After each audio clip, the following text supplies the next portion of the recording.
If you're a fan of Danny Dimes, well, you're in luck. You'll get to see him suit up as a starter this season as the Colts have gone him over Anthony Richardson. Katie Caldwell, Jeff Lloyd with you today. Jeff, are you surprised we're going to be seeing Daniel Jones as QB1 as we head into the season? I'm very surprised, and the Me reason too. I am very surprised. And look, it's not that I didn't think Daniel Jones was going to get an opportunity in Indianapolis. The thing is where does this put the Colts in Anthony Richardson as far as future? Is there a future? Is there even a present? Mhm. Because I mean, this is basically the equivalent of a couple where one thinks they're taking a break and the other one's already seeing somebody else, because that's essentially what the Colts did here. It is Like giving taking that. the You're right. break is Daniel Jones is here. Daniel Jones is our starter week one is no, no, no. I'm already seeing other people. I thought you would just start Anthony Richardson because, hey, year three. Or you know what? I've taken some of the stuff out of this playbook that I know he struggled with. Mhm. I've put more in the playbook that I felt he was good with. The fact that it doesn't even seem like they're giving him the opportunity is certainly, a telling thing from the Colts standpoint. Yeah. We have Daniel Jones now, and anybody who's listened to Katie and I talk before, trying to do the Sam Darnold, which really should be called the Geno Smith. So this is where Daniel Jones now is, with this opportunity. Um, how long, with Daniel Jones being in Minnesota, everybody loves themselves some Kevin O'Connell right now. Mhm. So, Daniel wasn't there long, probably got there. I want to say it was the first or second week in December. Who knows how much Kevin O'Connell was able to, put to Daniel Jones as far as time and effort and, breaking down mechanics. And we're going to lose that, try to do it this way type of stuff. Um, but I guess from what the Colts are telling us after a month of what they saw is, they feel they have a more confident level, certainly with Daniel Jones as above to Anthony Richardson. Mhm. Now, the other thing is there's been it's been a while, obviously, but there's been some success within this league for Daniel Jones. With Brian Dable, that first year they went to the playoffs, the quarterback of that team, and who had a monster run to close out Mhm. December and win the first playoff game on the road, ironically enough, in Minnesota, was Daniel Jones. I So, forgot about there's that. always been talent within Daniel Jones's body. Yeah. I think sometimes Daniel just cannot he just gets so into the moment. He doesn't, the things that you should be thinking in your back, don't do this, don't do this, don't do this. Instead of listening to the little angel, he listens to the little red Mhm. devil. And there's been balls that he, should have not thrown. There's been interceptions where, I mean, you hit pause and you're trying to find who his intended target even was as it was being intercepted. And especially with somebody like Daniel Jones, who has really good mobility and has always been able to use that as an asset. So say, hey, it's not here, let me get 4 or 5 and we'll tee it up for another play, as opposed to turnover, drive killed, drive stole, drive ruined. But it's a really odd scenario right now for the Mhm. Colts. I mean, I'm not lying. I would very be interested, for several teams to say, I want to be in the Anthony Richardson business. Yeah. I want to get him here. I mean, I talk a ton about the Cleveland Browns, but would I take Anthony Richardson is younger than both Dylan Gabriel and Shedeur Sanders, played significantly less than both of them. Mhm. He is 10 times more the athlete. He's got a rocket arm. You know, if I'm a coach who truly believes in myself and how to groom a quarterback, yeah, give me the guy built in the lab. I want to know what's going on there that it's not working, because I'll tell you, every coach thinks they can fix everybody. So you have Mhm. to think there's a lot of, people right now saying, can you get Indianapolis on the fold? Is there a possibility that, because I don't know where it goes for the Colts and Anthony Richardson after here, because if you at least started him and he failed, it was Mhm. understandable. But you're not even giving him a swing here, with the bat. You basically pinch hit for him and he basically took his spot away. So, for the Colts, I don't know how you even try to rekindle, playing Anthony Richardson again. That's my big question. Like, why have they lost so much faith in the Anthony Richardson experiment? Because this guy is still so young.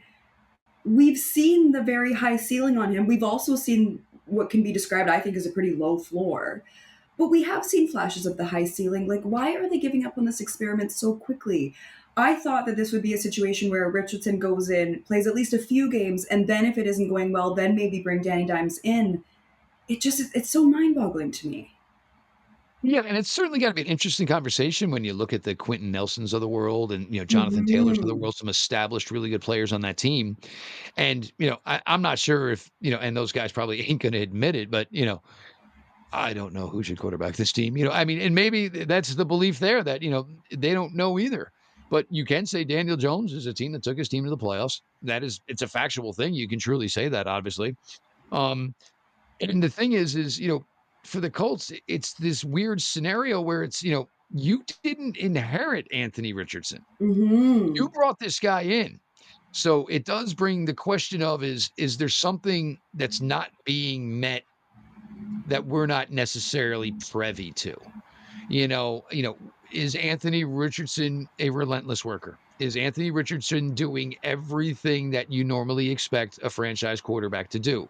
Nobody's telling us he's not, but you certainly wonder if, there is some sort of factor to that. Hmm. And, you drafted him at just 20 years old. He turned Yeah. 21 shortly after that. You had to understand with the limited amount of time he had played that this wasn't just going to be plug and play. Hmm. And certainly missed time, factored into what the Colts got to see. You know what I'm saying? Maybe they already, maybe this decision would have been made before the beginning of last season, Yeah. but missed a lot of time with injuries. But obviously, they felt after a month of training camp and preseason games in a straight one-on-one, Anthony Richardson versus Daniel Jones. Daniel Jones was the better performing quarterback. So definitely leaves for a strange Yeah. situation for the Indianapolis Colts. And you got to be honest, if it's not going to be him ever in Indianapolis, you probably should move him immediately Yeah, I because agree. he's only going to lose value from here. If Hmm. he doesn't play and Daniel Jones does, and say you go 3-2 through your first five, Anthony Richardson value just continues to drop and drop and drop and drop because then it becomes more and more that maybe Richardson was the issue Yeah. because here's Daniel Jones now, 3 teams in less than 12 months, and he's got a team playing decent football. The Colts are in a tough spot here, have a big decision to make. And we've talked about the Colts. It's really going to be a difficult year this year anyway, with, certainly losing Jim Irsay and, Yeah. this team trying to find what's going to be the next version of how that organization is ultimately run. And here's basically their first big hurdle to handle as a franchise is Yeah. guy that, their father, obviously, the general manager, the head coach, all felt confident enough was gonna be the Hmm. dude there for maybe 10, maybe 15 years, and not even gonna get the opportunity to, begin the season as a quarterback in year 3. You brought up Quentin Nelson. I want to get into some comments that he made earlier this week. So, when he was asked about this was his quote. You look around the league and you see just the consistency of having Patrick Mahomes or a quarterback behind you that's been the franchise player for years and years and years. And getting to build that chemistry with that quarterback year after year is something that is an advantage when it comes to O line play. So, Quentin Nelson, he's been blocking for 11 different starters since 2018. I don't know how a player like him, especially with that skill and experience, wouldn't be frustrated with this. Well, we're going to preface this first of all with the greatest thing about Quentin Nelson is that he and I share the same high school alma mater. So I've Ooh, actually known of Quentin Nelson for a very long time. Quentin carried himself like a professional athlete at about 16 years old. He's always not been the team surprised. first. He's always worn the C on his chest. Hmm. He was never the guy that was bigger than anybody else. If the coach, there's something, a cooler needed to be carried. Here was Quentin Nelson at 17 years old with a full ride to Notre Dame, was over there carrying a cooler. It is just the way he is. Absolute class professional. Yeah. I think the one reason Daniel Jones may have had some appeal to the Colts, and maybe why the Colts got to the point of 13, $14 million for Daniel Jones is there's some things you can do with Daniel Jones offensively that you were trying to do with Anthony Richardson as far as their mobility. So I think they felt there wasn't a drastic change as far as a offensive play style between Anthony Richardson to Daniel Jones. And to, Quentin Nelson's credit, here has certainly been a guy that has been there for that long, and nobody's ever said or heard, much like Joe Thomas back in the day, where, you know what, I deserve better. Get me out of here. Hmm. I deserve better than this. And I think when Quentin Nelson speaks, and now Quentin has made obviously a large amount of money from this game, I don't think Quentin Nelson is necessarily really speaking about how this is affecting him as much as it's affecting everybody else on that roster. Yeah. Players on successful teams usually end up getting more successful and lucrative contracts. Hmm. So I think when Quentin speaks that way, hey, we're not very good. It doesn't look like we're going to be pretty good anytime soon. There's some guys on this team who really play well. They're not going to play in any primetime games. They're not going to get any notice under, the bright lights of playoff games. So I think that's kind of where the frustration, and I don't think it maybe came off as frustration, but I think it came off as answering the question from a realistic circumstance from, being a player on a team that kind of feels like they're stuck in neutral. We know we're not getting better. We don't even know if we're getting worse because there's no way to really measure even that.